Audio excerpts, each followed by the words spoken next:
आप सभी भाई बहनों का आध्यात्मिक ज्ञानात्मक चैनल की संध्या बेला ज्ञान कक्षा में एक बार फिर स्वागत है। आज की चर्चा का विषय है दूरदर्शी बनी। देखिए, आप भाई बहनों को शायद ध्यान हो, कुछ दिन पहले हमारा एक वीडियो इसी संध्या बेला ज्ञान कक्षा में प्रसारित हुआ था, जिसका नाम था दुख दर्शन। कि जगत में देखिए दुखों का तो हम सभी भाई बहनों को ही एक अच्छा खासा अनुभव है, क्योंकि हम सभी भाई बहनों के जीवन में दुख बने ही रहते हैं। और भगवान श्री कृष्ण ने तो इस जगत को ही दुखालय नाम से संबोधित किया है।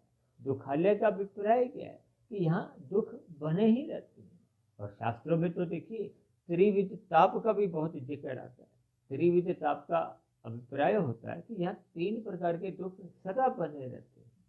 कुछ तो आपको हमें देखिए अपने कर्मों द्वारा दुख मिलते हैं, कुछ अन्य मनुष्यों द्वारा कहो, अन्य जीवों द्वारा, जिनके हम प्रत्यक्ष रूप से स्वयं उत्तरदायी नहीं होते। जैसे किसी कुत्ते ने काट लिया, सांप ने काट लिया, अन्य जीवों द्वारा या अन्य मनुष्यों द्वारा वो जो पाप कर्म करते हैं उनके द्वारा हम दुखी होते हैं। तीसरे प्रकार के दुख होते हैं जो प्रकृति के वातावरण से, गर्मी, सर्दी, भूकंप, तूफान, आंधी, इन सभी स्थितियों से भी हम दुखी होते हैं। लेकिन मुख्य रूप से देखिए हमने दुखों पर ही एक चर्चा की थी, क्योंकि शास्त्रों में भी देखिए विभिन्न प्रकार की चर्चाएं आती हैं कि इस दुखों का निवारण कैसे हो, क्योंकि हम सभी आत्माएं हैं। आत्मा का अभिप्राय देखिए ज्ञान की स्थिति से है, क्योंकि आत्मा को तो देखिए ज्ञान स्वरूप ही कहा गया है, जबकि परमात्मा एक आनंद स्वरूप सत्ता है। परमात्मा को ही सच्चिदानंद भी कहा गया है, जबकि आत्मा को सत्य और चित्त ही कहा जाता है। और ये जो प्रकृति के जो 3 गुण हैं, इनको केवल सत्य कहा जाता है। इसलिए तो उनको देखिए जड़ कहा गया, चेतन नहीं है। यानी चेतन में देखिए इच्छा शक्ति रहती है, जड़ में अपने आप में कोई इच्छा शक्ति नहीं होती। लेकिन आज हमारा जो विषय है दूरदर्शी, देखिए दूर शब्द इससे पहले आता है। दूर का अभिप्राय क्या है? देखिए एक तो आप जैसे टेबल पे कुछ पढ़ रहे हो तो पुस्तक आपके सामने रखी हुई है, या जो भी एक पदार्थ है वो देखिए आपके सामने जो समक्ष रखे होते हैं उनको हम देख सकते हैं, छू सकते हैं। और जब हम देखिए दूर शब्द इस्तेमाल करते हैं तो इसका अभिप्राय क्या है? जो वस्तुएं दूर रखी हुई हैं उनको हम देखते हैं, या वो हम दूरबीन से देखते हैं। देखिए जो बहुत ही सूक्ष्म स्थितियाँ होती हैं, सूक्ष्म पदार्थ होते हैं, तो उनको हम दूरबीन से देखते हैं। हालांकि हमारा वो कोई विषय नहीं है। हमारा विषय है दूरदर्शी बनने का अभिप्राय देखिए दर्शन से है। दर्शन का अभिप्राय क्या है? देखिए जब हम किसी ज्ञान पे गहरे तल पे उतर जाते हैं, उस पर चिंतन करते हैं, उस पर विचार करते हैं, उस पर मंथन करते हैं। मंथन किस पे करना है कि ये जो आपका हमारा जो जीवन चल रहा है, इस जीवन से पहले भी आपका हमारा जीवन था, और ये जीवन समाप्त होने के बाद भी आपका हमारा जीवन बना रहेगा। जब तक मनुष्य इस स्थितियों पर चिंतन नहीं करता। पुनः जन्म का अभिप्राय क्या है? क्योंकि आत्मा तो देखिए एक चेतन तत्व है, कारण रहित है। जैसे परमात्मा को देखिए कारण रहित कहा गया है, इसी तरह ये जो प्रकृति के जो 3 गुण हैं इनको भी देखिए कारण रहित ही कहा जाता है। ये नित्य है, जिसका कोई कारण नहीं होता उसी को ही नित्य कहा जाता है। आत्मा का भी कोई कारण नहीं है। आत्मा को परमात्मा ने बनाया नहीं, और आत्मा ने परमात्मा को नहीं बनाया, और परमात्मा ने आत्मा को नहीं बनाया। आत्मा ने प्रकृति के 3 गुणों को बनाया नहीं, परमात्मा ने भी प्रकृति के 3 गुणों को बनाया नहीं, लेकिन इन 3 गुणों के विस्तार को परमात्मा ने किया। परमात्मा की जो एक ब्रह्म शक्ति है, जो निर्गुण निराकार रूप से सर्वव्याप्त रहती है, उस शक्ति द्वारा प्रकृति के इन 3 गुणों का विस्तार होते हुए ये जगत बनता है, इसका सृजन होता है। शास्त्रों में कहा गया है। देखिए ये सभी बातें हम पहले भी कहीं ना कहीं किसी न किसी वीडियो में एक समझाते आए हैं, क्योंकि प्रकृति के जो 3 गुणों का जो एक विस्तार है वो 23 तत्वों में। शास्त्रों में ब्रह्मांड को 24 तत्वों को कहा गया है, और इसी तरह आपके हमारे जो तीन शरीर हैं, स्थूल शरीर, सूक्ष्म शरीर और कारण शरीर, ये भी देखिए एक पिंड कहे जाते हैं। ये भी एक 24 तत्वों का ही एक छोटा सा एक पिंड है। यानी कि ये ब्रह्मांड भी 24 तत्वों का है, जिसमें 23 तत्वों का एक विस्तार है। विस्तार का अभिप्राय वो अनित्य है, भले ही करोड़ों अरबों वर्षों का है, लेकिन फिर भी उसको तकनीकी रूप से अनित्य कहा जाए। जब इन सभी स्थितियों पर हम देखिए एक उसके ज्ञान विज्ञान पर चिंतन करते हैं, और मेरा तो अपना देखिए एक व्यक्तिगत मानना है, जब हम ज्ञान के विज्ञान को समझ लेते हैं, यानी कि बहुत ही जो एक सूक्ष्म स्तर पर, जिसको कि शास्त्रों में ही समझाया गया। शास्त्र को भी देखिए हमें दर्शन शास्त्र कहा जाता है। ये वेदों द्वारा उपनिषद लिखे गए, पुराण लिखे गए दर्शन शास्त्र हैं। ये सभी स्थितियाँ आपके हमारे मनुष्यों के लिए है, क्योंकि मनुष्य योनि को देखिए कर्म योनि कहा गया है। साधना योनि का एक अवसर बताया गया। साधना करने का अभिप्राय क्या है कि ये जो जब हम जन्म मरण के बंधन से मुक्त हो जाते हैं, मुक्त होने का अभिप्राय क्या है, क्योंकि आत्मा अपने आप में तो देखिए आनंद स्वरूप संभव नहीं है। तकनीकी रूप से आत्मा मोक्ष काल में भी देखिए आनंद की प्राप्ति तो करती है और लंबे काल के लिए करती है, लेकिन वो एक अनंत स्वरूप सत्ता बनती नहीं है। जैसे देखिए लोहे का कण चुंबक से चुंबक कर, वो भी एक उसमें चुंबकीय गुण आ जाते हैं। ठीक इसी तरह परमात्मा का जितना भी आनंद है, वो आनंद जीव को भी मिलता है, आत्मा को भी मिलता है। कब? जब प्रकृति के जो तीन गुणों द्वारा जो तीन बंधन हैं, स्थूल शरीर, सूक्ष्म शरीर और कारण शरीर, इनको शास्त्रों में देखिए कहीं कहीं हथकड़ी भी कहा गया। लेकिन इन तीन शरीरों में देखिए एक शरीर जो कि स्थूल शरीर है, जो कि आपके बड़े व्यवहार का हिस्सा है, जो आपके बड़े प्रत्यक्ष रूप में एक व्यवहार में आचरण में देखा जाता है, छुआ जाता है। ये सभी स्थितियों का देखिए आपका हमारा एक प्रत्यक्ष अनुभव है। इसका जन्म भी होता है, इसकी मृत्यु भी होती है। देखिए इसका जन्म कैसे होता है? माता के गर्भ में आपका हमारा स्थूल शरीर का एक निर्माण प्रक्रिया आरंभ होती है, और 9 माह 9 दिन में ये पूर्ण होकर शिशु का एक जन्म होता है। फिर उसमें विकास होता है, बचपन अवस्था, किशोरावस्था, युवावस्था, प्रौढ़ अवस्था। ये प्रौढ़ अवस्था से इस स्थूल शरीर का थोड़ा थोड़ा ह्रास आरंभ हो जाता है, और ये ह्रास जब एक तीव्र गति से होने लगता है तो उसी को ही एक वृद्धावस्था कहा जाता है। और वृद्धावस्था के बाद एक समय विशेष के बाद देखिए सबकी आयु अलग अलग है। आयु को हो, सांसें को हो, या ये जो सांसें हैं जब ये एक समाप्त हो जाती है तो कोई भी एक निमित्त मात्र कारण बनता है, तो इस स्थूल शरीर की मृत्यु हो जाती है। यानी कि स्थूल शरीर की मृत्यु के लिए कोई प्रयास नहीं करना होता, सभी की ही आती है, चाहे कोई योगी हो, भोगी हो, रोगी हो। लेकिन यदि हम अपने मिले हुए जीवन में दूरदर्शी बनते हैं, दूरदर्शी बनने का अभिप्राय क्या है कि मिले हुए जीवन में आप और हम अपनी विवेक शक्ति द्वारा परमात्मा के ज्ञान विज्ञान को समझने का एक प्रयास करते हैं। प्रयास करने का अभिप्राय क्या है कि हम अपने सूक्ष्म शरीर को समझते हैं, फिर हम अपने कारण शरीर को समझते हैं, फिर हम आत्मा को समझते हैं, फिर हम परमात्मा को समझने लगते हैं। तो ये सभी स्थितियाँ देखिए दूर की मानी जाती। अब स्थूल शरीर तो देखिए प्रत्यक्ष रूप से है, और दूसरी बात ये जो प्रकृति के जो 5 स्थितियाँ हैं, ये जो 5 भोग्य विषय हैं, जब पृथ्वी जल अग्नि वायु आकाश जो स्थूल पदार्थ हैं, ये तो देखिए प्रत्यक्ष रूप से, शास्त्रों में तो इसको देखिए एक दृश्य कहा जाता है, और दृश्य के साथ जो जुड़ता है उसको दर्शक कहते हैं। अक्सर आपने ऐसे शब्द सुने होंगे ना कि उस स्टेडियम में क्रिकेट का, फुटबॉल का, हॉकी का कोई मैच चल रहा है, तो दर्शकों की भीड़ एक जमा हुई है। तो दर्शक जब उन दृश्यों से जुड़ता है तो फिर वो सुखी दुखी होता है।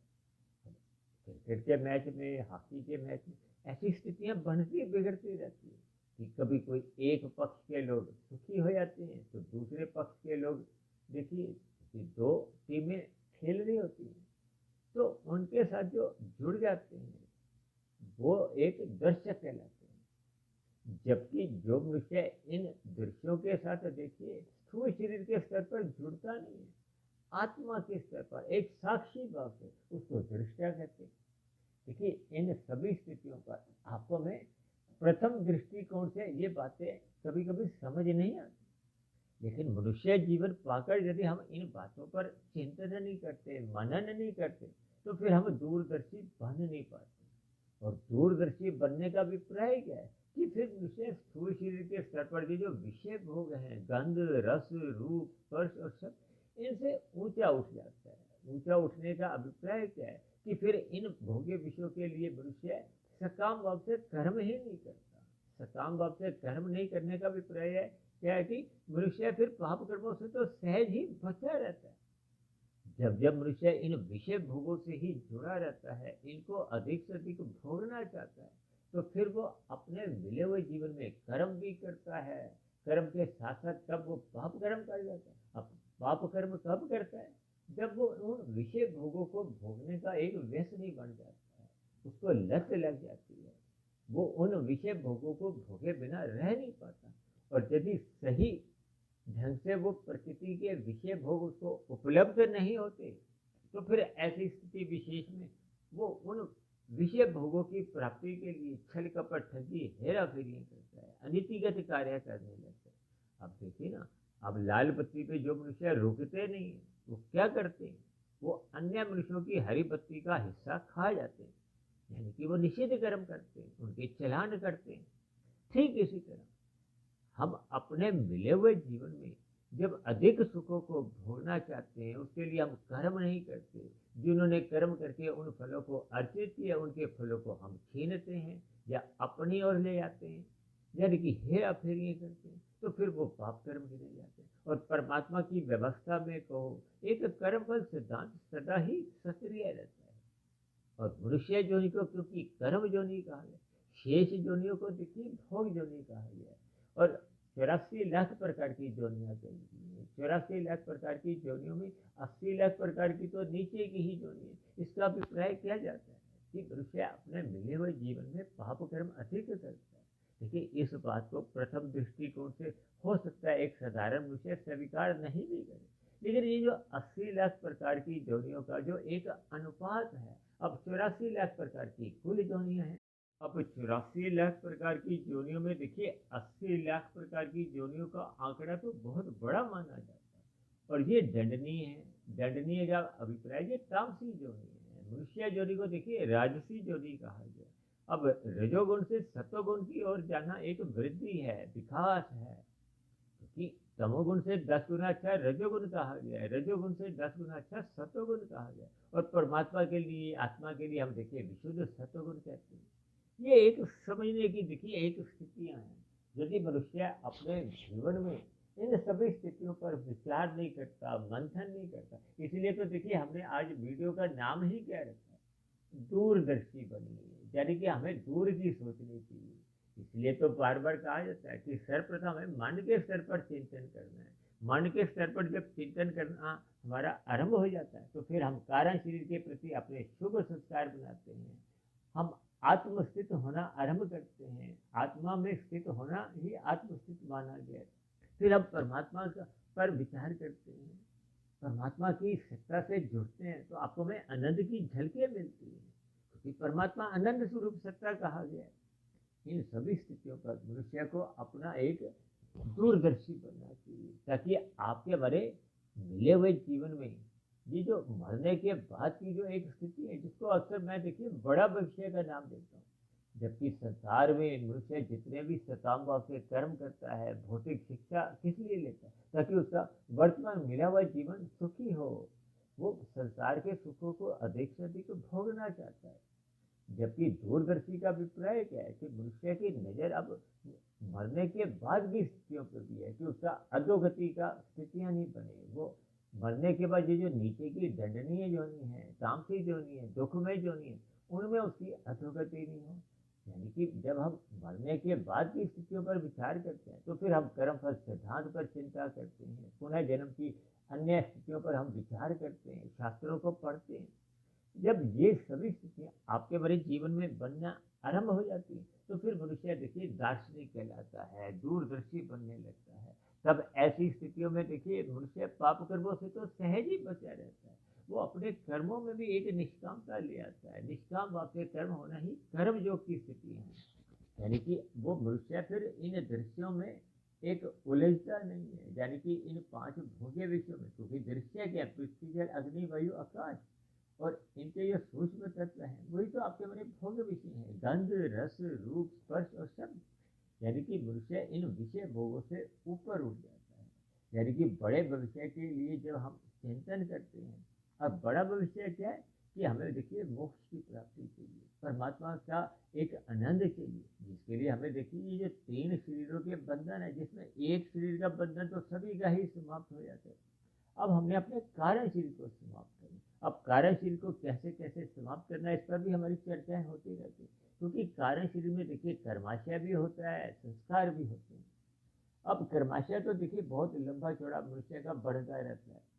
जब हम संस्कार, जिसको कि वो कर्माशय को वेग देता है, यदि संस्कार समाप्त हो गए तो कर्माशय से जितने भी फल आते हैं सुख और दुख, वो फिर आपको मैं सुखी दुखी नहीं करते। उनसे संबंधित यदि संस्कार बने, इसलिए तो कहा गया है कि कारण शरीर के जो बुरे संस्कार हैं उनको समाप्त करो। और जो बुरे संस्कार कब समाप्त होते हैं, जब मनुष्य साधना करता है। कर्म योग, ज्ञान योग, भक्ति योग, ये साधना की एक स्थिति है। कर्म योग एक आरंभिक स्थिति है, उसके बाद ज्ञान योग है, फिर उसके बाद भक्ति योग है। अक्सर इसको मैं देखिए गाड़ी के गियरों से भी एक संबोधित करता हूँ। देखिए जब मनुष्य अभी कर्म योग में स्थित नहीं होता तो शास्त्रों में विभिन्न प्रकार के कर्म कांड कहेंगे। ये कर्म कांड करने से भी मनुष्य देखिए रजोगुण से सत्वगुण की एक पुल सा बनता है, यानी कि उसका सत्वगुण में आना जाना एक बना सा रहता है। अब यदि वो सत्वगुण में टिक जाता है, रुक जाता है, फिर आगे की यात्रा क्या है, वो विशुद्ध सत्वगुण है।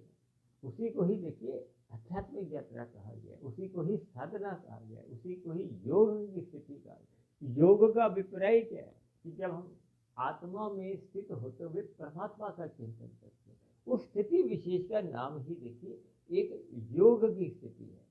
यानी मनुष्य जीवन पाकर यदि मनुष्य योग की स्थिति बना नहीं पाता, कर्म योग में स्थित नहीं होता, ज्ञान योग तो देखिए और अगली सीढ़ी है, भक्ति योग और अगली सीढ़ी है, क्योंकि ये जो योग की स्थिति है इसमें आपके हमारे जो बुरे संस्कार हैं, जो पहले के मनुष्य योनि में जो वर्तमान मिले हुए जीवन में बने हैं, उनको हमने दस्त बीज करना है। क्योंकि जब तक संस्कार रूपी बीज समाप्त नहीं होता, जलता नहीं है, तो उसमें अंकुरण की संभावना बनी रहती है। यानी कि अंकुरण क्या है, वो छोटे छोटे पौधे उठते हैं, मन बुद्धि के स्तर पर फुरने आते हैं, विचार आते हैं। वो फुरने विचार जो उठते हैं वही फिर स्थूल शरीर के स्तर पर ज्ञानेंद्रियों द्वारा भोग करवाते हैं, कर्मेंद्रियों द्वारा नए नए कर्म करवाते हैं, तो फिर आपका हमारा कर्माशय। तो ये जो 84 लाख प्रकार की योनियों में जो आना जाना है वो तो कर्मों के आधार पर, कर्म फल सिद्धांत के अनुसार। इन सभी स्थितियों पर मनुष्य को विचार करना है, मंथन करना है। इसलिए तो मैंने आज का नाम वीडियो का क्या रखा है, दूरदर्शी बने। और यदि मनुष्य देखिए अपने मिले हुए जीवन में मौज मस्ती खेल तमाशों में ही अपना जीवन बिताता है, कमा लिया खा लिया सो गए, तो फिर उसके जीवन में देखिए किसी भी प्रकार की कोई एक आध्यात्मिक स्थितियां बन नहीं पाती, उसके जीवन में कोई आध्यात्मिक उन्नति हो नहीं पाती। इसलिए मेरी आप सभी भाई बहनों से विनती है कि मिले हुए जीवन को एक सार्थक करने के लिए हमें आपको दूरदर्शी बनना होगा, हमें अपने कार्यशील को शुद्ध करना होगा, आत्मा को परमात्मा के सम्मुख लाना होगा आनंद प्राप्ति के लिए। क्योंकि कोई भी मनुष्य हो, चाहे पशु हो पक्षी भी हो, वो भी दुख नहीं चाहता। हम जो सुख चाहते हैं वो परम सुख चाहते हैं, उसमें दुख का लेश मात्र भी नहीं चाहते। उसी का ही दूसरा नाम आनंद है, और आनंद एकमात्र सत्ता परमात्मा के लिए, भगवान के लिए, ब्रह्म के लिए कहा जाता है। उस ब्रह्म को जानना, उससे जुड़ना, उसको पाना, ये आपके हमारे जीवन का लक्ष्य बन जाना ही एक दूरदर्शिता है।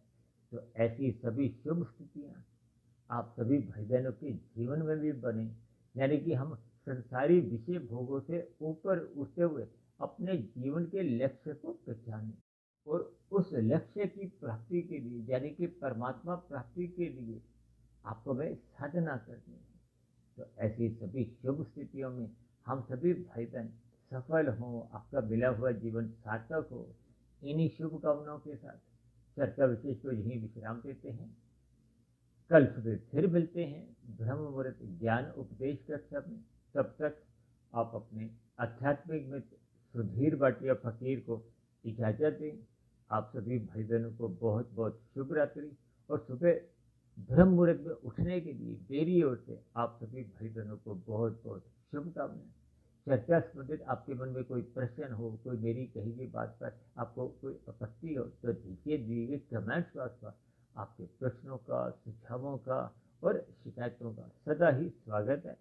चर्चा विशेष को ध्यानपूर्वक सुनने के लिए आप सभी भाई बहनों का भी बहुत बहुत धन्यवाद।